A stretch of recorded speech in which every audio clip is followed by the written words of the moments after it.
Madagascar Palm. These spiny beauties are not palms but succulents. They lose most leaves in winter to regrow in spring, and at maturity produce fragrant flowers. They are slow growers to 20 feet in height. They prefer full sun and are drought tolerant. They do best in USDA Hardiness Zones 9 through 11. Daylily. Genus Hemerocallis has estimated thousands of cultivars. Variations include the plant size, flower shape and color, and timing of summertime blooms. Each flower blooms for a day, but each flower stalk has a dozen or so buds that keep the plant blooming for weeks.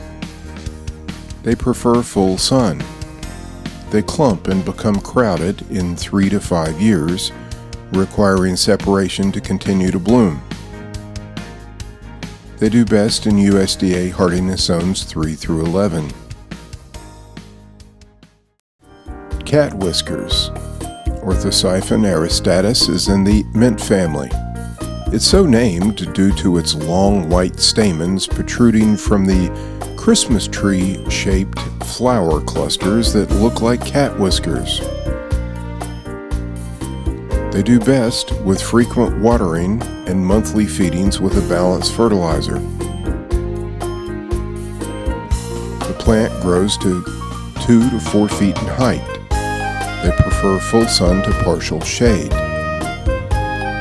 They do best in USDA Hardiness Zones 9 through 11. Hummingbird mint. There are nearly 24 species of this flowering perennial in the mint herb family, native principally to North America.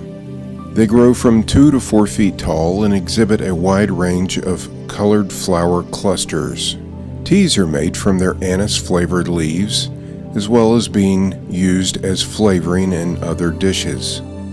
They are drought tolerant and prefer full sun and fertile, well-drained, neutral pH soil. They do best in USDA Hardiness Zones 6 through 10. Coral Knockout Rose. This is a fast-growing hybrid with coral-colored flowers of 3 to 4 inches that become more colorful with higher humidity. They bloom May through September. They grow 3 to 4 feet in height and width. They prefer moist, well-draining soil and full sun, and unlike other roses, do well in partial shade. They do best in USDA Hardiness Zones 5 through 10.